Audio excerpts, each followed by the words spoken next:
750 కోట్లతోటి hero మోటోకాప్ మళ్ళీ ఆంధ్రప్రదేశ్లో కొత్త ప్లాంట్ ఇంకొకటి పెట్టబోతుంది. ఎక్స్టెన్షన్ మళ్ళీ 14,000 మంది జాబ్స్ వస్తున్నాయి. అది కాక అడిడాస్ వరల్డ్ వైడ్లో అవుట్ సైడ్ పెడుతున్న పెట్టుబడిలో ఇండియాలో పెడుతున్న మొట్టమొదటి పెట్టుబడి అది ఆంధ్రప్రదేశ్కి. ఏంటంటారు? ఇదంతా సన్ రైజ్ ఆంధ్రప్రదేశ్ అనుకోవచ్చు అంటారా, లేదంటే జొన్నగిరి గోల్డ్ లాగే ఆంధ్రప్రదేశ్ కూడా గోల్డెన్ ఆంధ్రప్రదేశ్గా మారబోతుంది అనుకోవచ్చు అంటారా? ఎగ్జాక్ట్లీ అంతే. ఆంధ్రప్రదేశ్ అనేది గోల్డ్గా మారబోతుంది. అంటే మామూలుగా ఏ కంపెనీ అయినా, ఏ క్యాపిటలిజంలో ఏ కంపెనీ అయినా వాళ్ళ ఓనర్ చూసుకునేది ఏంటంటే నాకేం సబ్సిడీలు వస్తున్నాయి, నాకు ఎటువంటి బెనిఫిట్స్ వస్తాయి, ఎక్కడ పెడితే నాకు ఇబ్బంది లేకుండా నేను ఒక లాంగ్ ఫ్యూచర్లో నేను వ్యాపారం చేసుకోగలను, తయారీదారులు కానీ ఎట్లయినా ఎటువంటి ఇది ఇబ్బంది లేకుండా ఉండే ప్రాంతం ఏది అని వాళ్ళు రీసెర్చ్ చేసుకుంటారు. మన సింపుల్గా 2 ముక్కల్లో తేల్చేయాలంటే సబ్సిడీలు, అట్లానే వాళ్ళకి ఇన్సెంటివ్స్ ఈజీగా ఉండాలి. వాళ్ళు ఏదైతే ప్రాసెస్కి గవర్నమెంట్కి అప్లై చేసుకుంటారో అది తిరిగి తిరిగి తిరిగి తిరిగి చివరికి ఎక్కడికో వెళ్ళి లేట్ అయ్యే కాకుండా టక్కున వాళ్ళకి పని అయిపోవాలి. వాళ్ళకి ఎటువంటి పర్మిషన్లు అయినటువంటి అవన్నీ కానివ్వండి, ఇంకేదైనా కానీ గవర్నమెంట్తో వాళ్ళకి రిలేషన్ ఈజీగా ఉండాలన్నమాట, ఈజ్ ఆఫ్ డూయింగ్ బిజినెస్. మూడోది ఏంటంటే ప్రాంతం నుంచి ప్రాంతానికి వాళ్ళు వేరే చోటకి వాళ్ళ ప్రోడక్ట్ని తీసుకెళ్లాలంటే ఈజీగా వాళ్ళకి కనెక్టివిటీ ఉండాలి. దాంతోపాటు ఇంకా ఫ్యూచర్గా ఏం చూస్తున్నారంటే ఎనర్జీ, వాళ్ళు ఉపయోగించుకునే కరెంట్ కానీ ఇటువంటి ఇతర అవి తక్కువలో ఇవ్వాలి. అంటే ఇప్పుడు మనకి గ్రీన్ ఎనర్జీ చూసుకుంటే ఇవన్నీ తక్కువగా ఇవ్వచ్చు, సోలార్ ఎనర్జీ కానీ అట్లాగా. సో అట్లానే ఇప్పుడు కొత్తగా రేడియో యాక్టివ్ ప్లాంట్స్ కూడా వస్తున్నాయి. ఆ ప్లాంట్ ద్వారా కరెంట్ చాలా తక్కువ వస్తుంది. అట్లా ఇవన్నీ ఎక్కడ దగ్గరలో ఉండొచ్చు, ఇంకా ఫ్యూచర్లో ఎట్లా ప్లాన్ చేసుకోవచ్చు. అలానే ప్రస్తుత పవర్ స్టేబుల్గా ఎక్కడ ఉంది అని చూసుకుంటే ఆంధ్రాలో ఉంటుంది. ఆ గవర్నమెంట్ వాళ్ళ గ్యారంటీ కూడా ఇవ్వగలుగుతుంది, వాళ్ళు ఈజీగా వచ్చేస్తున్నారు.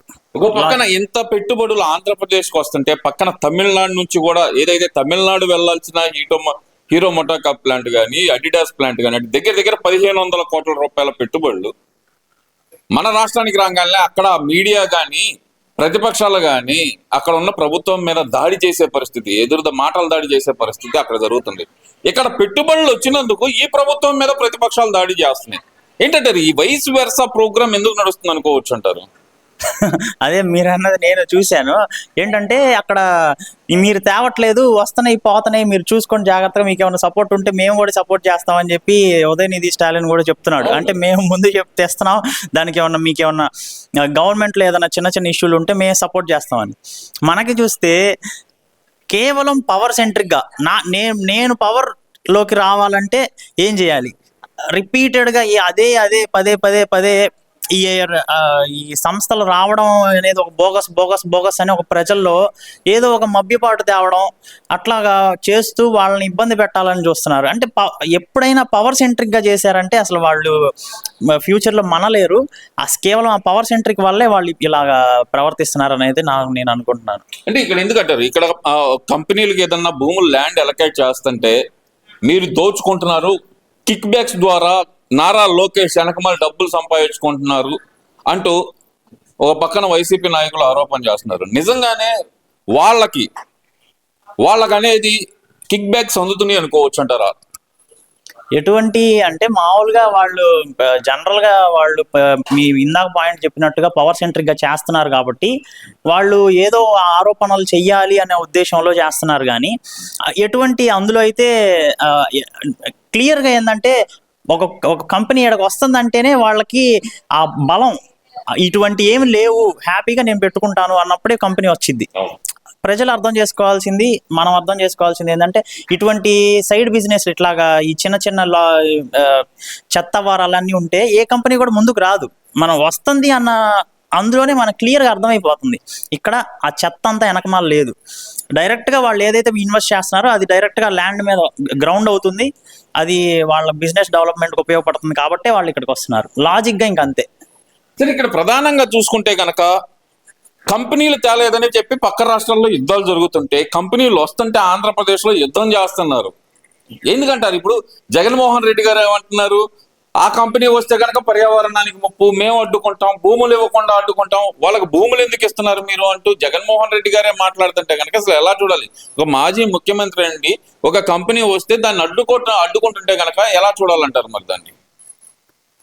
పర్యావరణానికి ముప్పు అంటే మీరు చేసిన, అంటే నేననే జగన్ గారు చేసినటువంటి కార్యక్రమాల్లో ఏదైనా పర్యావరణానికి ముప్పు లేకుండా ఉంది అని అంటే మీరు కూడా ముందు అపోజ్ చేయొచ్చు. ముందు మీరు రోడ్ల మీద చెట్లన్నీ కొట్టేస్తారు, పర్యావరణానికి హాని చేస్తారు. ముందు బేసిక్ లెవెల్లో ఎటువంటి పర్యావరణానికి హాని కలగకుండా ఉండే కార్యక్రమాలు చూసుకొని మీరు ఏం చేశారనేది వాళ్ళు అనలైజ్ చేసి ఆ తర్వాత ఈ పక్క ప్రభుత్వాన్ని వాళ్ళు విమర్శించాలి.